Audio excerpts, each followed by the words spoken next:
వాళ్ళ చేత దండాలు పెట్టించుకొని వాళ్ళ చేత శాల్వాలు కప్పించుకొని వాళ్ళ చేత బోకేలు చేయించుకొని ఆ రోజు కూడా నేను నిజాయితీగా నిలబడతా, మాట మీద నిలబడతా అని చెప్పేసి పొంకనాలు పలికినటువంటి రేవంత్ రెడ్డి గారు మరి నిన్నటికి నిన్న రాత్రి జీవోకి సమాధానం చెప్పాల్సినటువంటి అవసరం కూడా ఉన్నది.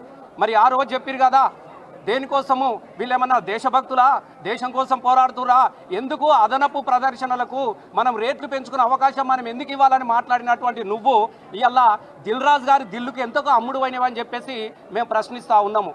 ఇవాళ రెగ్యులర్ షోస్ అంటే కేవలం 4 షోలు ఉంటుంది, morning, matinee, first show, second show ఉంటుంది. కానీ దీనికి ఎగిలివారంగా 4 గంటలకే పోయి గేమ్ చేంజర్ చూడాలంట. మరి ఆ గేమ్ చేంజర్కు నిన్నేం గేమ్ చేంజర్ చేసిండో ఇలా చెప్పాల్సినటువంటి అవసరం ఉన్నది.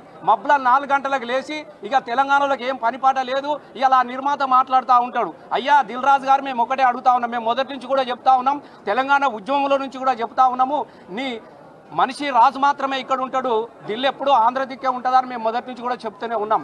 ఇవాళ కూడా గదే మాట్లాడుతూ ఉన్నాం. మొన్నటికి నిజామాబాద్లో ఆయన యొక్క సినిమా సంక్రాంతికి వస్తున్నాం అనే సినిమా ఆడియో ఫంక్షన్లో మాట్లాడినటువంటి మాటలను ఇవాళ తెలంగాణ ప్రజలందరూ కూడా మర్చిపోలేదు.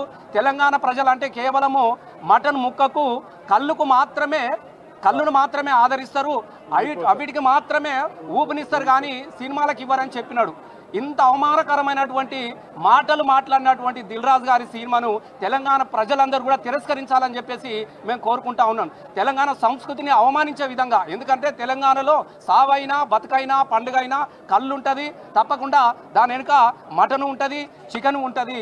ఇలా ఆఖరికి నువ్వు తీసిన బలగంలో కూడా ఆత్మ శాంతించాలంటే కళ్ళు పెట్టి మటన్ ముక్క పెడితే అక్కడ నల్లిబొక్క కోసమే ఒక సినిమా తీసుకొని మరి నల్లిబొక్క మీద, కళ్ళు మీద, తెలంగాణ ప్రజల సంస్కృతి మీద, ఆత్మల మీద, ఆప్యాయతల మీద తీసినటువంటి సినిమాకు నిన్ను ఎంత గొప్పగా ఆదరించారో నువ్వు మర్చిపోయినటువంటి, కృతజ్ఞత లేనటువంటి వ్యక్తిగా మేము చూస్తూ ఉన్నాం. ఎందుకనంటే మీరు ఆ రోజు కూడా మీరు చూసినారు, అరే మా కోసం ఒక బలగం అద్భుతమైన సినిమా తీసుకుంటే ఊర్లల్లా పరదాలు కట్టుకొని ఎవరికి వాళ్ళుగా ఊరంతా సినిమాలు చూసి నేను ఎంత గొప్పగా ఆదరించిర్రో దాన్ని నువ్వు మర్చిపోయి ఇవాళ అవమానించే విధంగా కేవలం నీ సినిమాలు ఆంధ్రలో నడిపించుకోవడానికి కోసము ఇవాళ వాళ్ళను పొగుడుతూ మాట్లాడినటువంటి దిల్ రాజు గారు, మరి దిల్ రాజు గారి సినిమాని కానీ అలాగే దిల్ రాజు గారికి ఎంతకు అమ్ముడు పోయిండో ముఖ్యమంత్రి అని చెప్పేసి మేము అడుగుతా ఉన్నాం.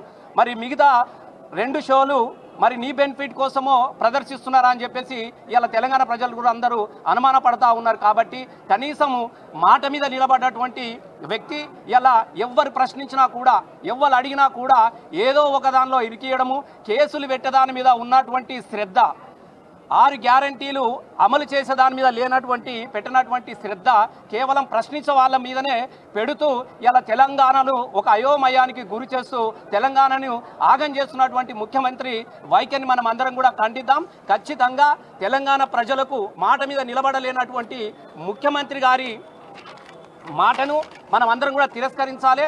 ఇలా అదనపు షోలు ఎవరి కోసము, ఎవరి బెనిఫిట్ కోసము ఇలా ప్రదర్శిస్తూ ఉన్నారో ఆ సినిమాటోగ్రఫీ మంత్రి పాపం ఆయనకి ఎట్టయినా విలువ లేదు, ఆయన ఏం మాట్లాడుతుండో ఆయనకే తెలియదు. ఆయన కూడా మస్తు మాట్లాడిండు, పానం పోయినా పర్వాలేదు, తలకా ఎగిపడ్డా పర్వాలేదు, అదనపు షోకు అవకాశం ఇచ్చేది లేదన్నటువంటి మాట్లాడినటువంటి మరి మంత్రి గారు, ముఖ్యమంత్రి గారికి ఇలా ఈ రోజు వరకు ఇవాళ వాళ్ళిద్దరు కూడా సమాధానం చెప్పాల్సినటువంటి అవసరం ఉన్నది.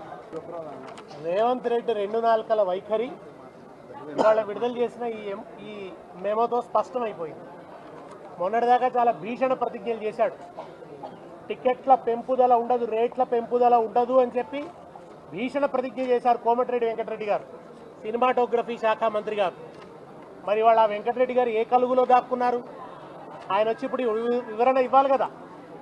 ఎందుకు గేమ్ చేంజర్ సినిమా విషయానికి వచ్చేటప్పటికీ మీరు రేట్ల పెంపుదలకు ఎందుకు అవకాశం ఇచ్చారు, ఎందుకు ఈ మెమో జారీ చేశారు, ఆయన ఒక్కడికి ప్రత్యేకమైన ప్రివిలేజ్ ఏమిటి, ఎవరికి ప్రివిలేజ్లు ఉండవు అని అసెంబ్లీలో ప్రకటించారు గౌరవ ముఖ్యమంత్రి గారు.